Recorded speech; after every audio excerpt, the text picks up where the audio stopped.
Dose of History.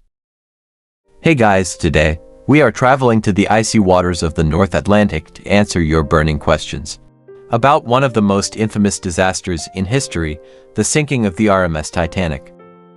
Why did so many people think the Titanic was unsinkable? It seems incredible to us today that anyone could believe that the 45,000 tons of heavy steel that made the Titanic could be unsinkable, but that was the conventional wisdom of 1912. Let's explore some of the reasons why people at the time had that belief.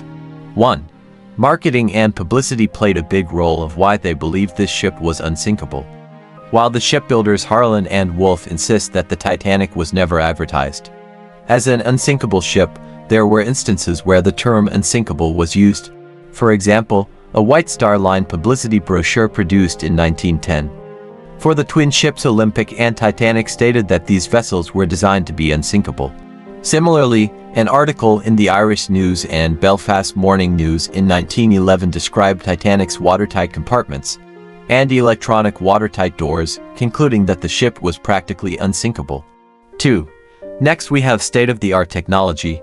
The Titanic was built in the midst of the Second Industrial Revolution, where factories mass-produced goods at speed and rapid transportation reigned supreme with trains, automobiles, and bicycles.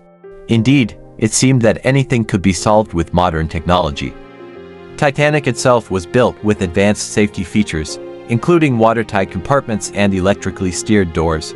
The ship's designer, Thomas Andrews, implemented cutting-edge engineering practices that made the ship seem virtually unsinkable. 3. Captain Edward Smith.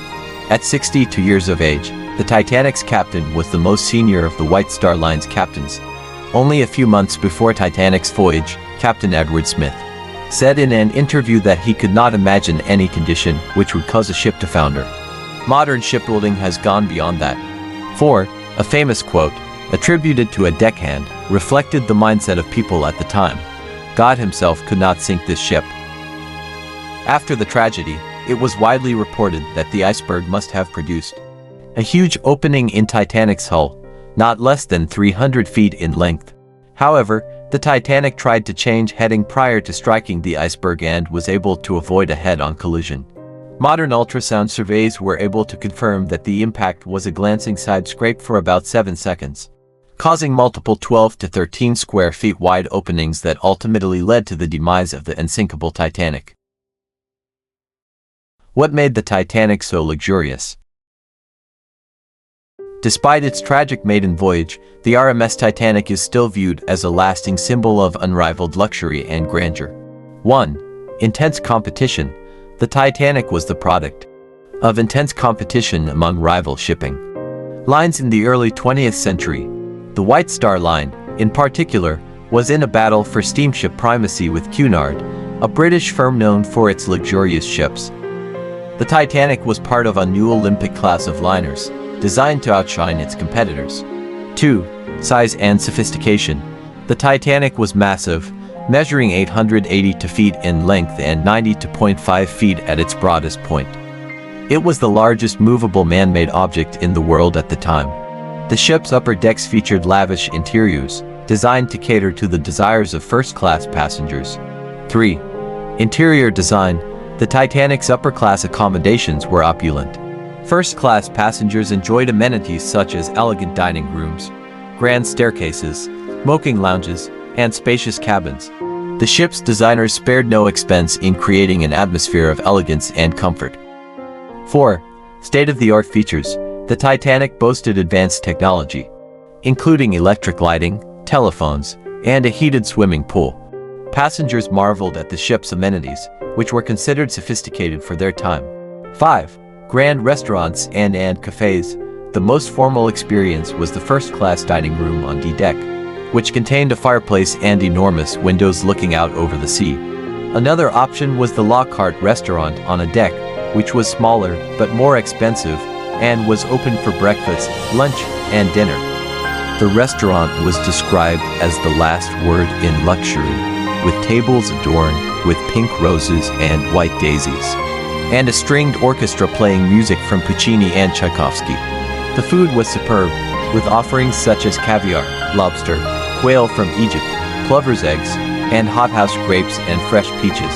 Additionally, there was the Café Parisien, which gave passengers the feeling of being at an outdoor café in Paris, and the Veranda Café and Palm Court, which served light refreshments. Why did so many passengers lose their lives? The sinking of the RMS Titanic resulted in the loss of approximately 1,500 passengers. Let's explore the reasons why so many people lost their lives. 1. Insufficient lifeboats. Despite its immense size, the Titanic carried only 20 lifeboats, approximately enough for only half of the passengers and crew, and the lifeboats were only partially stocked with emergency supplies. This was, unfortunately, commonplace for the time. 33 of the 39 British liners in use had too few lifeboats to accommodate everyone on board. To make matters worse, many lifeboats were launched only partially filled, and some were not launched at all due to confusion and lack of proper procedures. It is estimated that 500 more people could have been saved if every seat was filled and all 20 lifeboats were used. 2.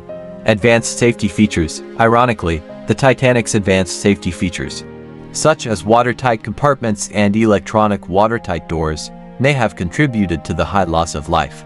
The ship took longer to sink due to these features, and there was little evidence of the collision above the water, creating a false sense of security.